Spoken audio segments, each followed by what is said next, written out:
Today, we are looking at a growth factor problem. The problem states that Crystal took out a $30,000 student loan with a fixed interest rate to pay for college. Crystal did not make payments on her loan for a period of 7 years, and after this time period, interest has accrued, resulted in a loan balance increasing to $64,000. This problem may seem intimidating because it seems like it has a lot of information, but it actually has very little.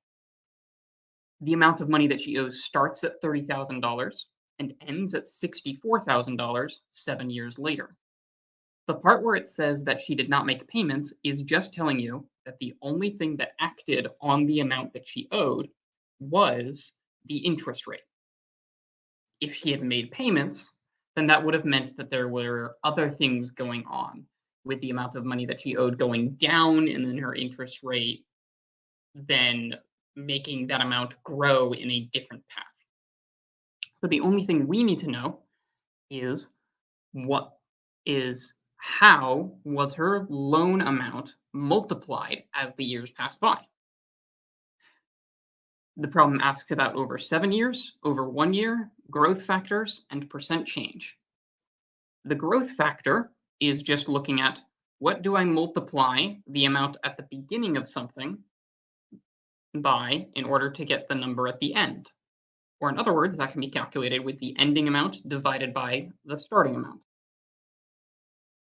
For the 7-year calculations, this is really easy. You just use the $64,000 and the $30,000. So, for instance, the growth factor for her loan over 7 years is just the $64,000 divided by the $30,000.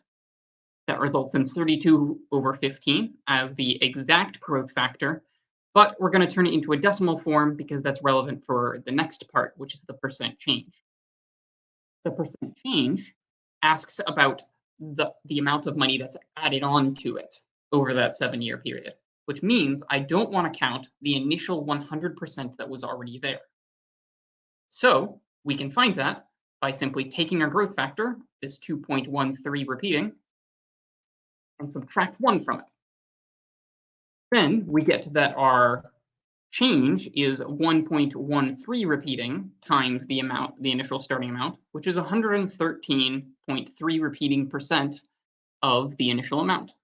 That becomes our percent change over the 7-year period. Over a 1-year period, we have to keep in mind something. We can't just divide by 7, because each year we're multiplying onto the previous amount, which means that whatever our 1-year growth factor is, it was multiplied onto the starting amount 7 times. Let's think about if we had a growth factor of 2. That would be ridiculous, as we have barely more than that over a 7-year period, but let's say we did. That would mean that if we started with $1, then after 7 years, we would have multiplied by 2 again, multiplied by 2 again, multiplied by 2 again, until we've multiplied by 2 7 times. Or in other words, 1 times 2 to the 7th power, which means we have to invert the exponent. So we take our growth factor, this 2.13 or the 32 over 15. I used 32 over 15 because that's more exact. And I took the 7th root of it. This gets us about 1.114. I don't have an exact fraction for this one because there isn't a rational exact answer for this problem. So we will be forced to approximate. And this becomes a growth factor. Similarly to the 7-year percent change, all we're going to do for the 1-year percent change is take the 1-year growth factor, subtract 1, and get 0.114 and so on, and then multiply it by 100 to get 11.4 and so on percent. And that completes the problem.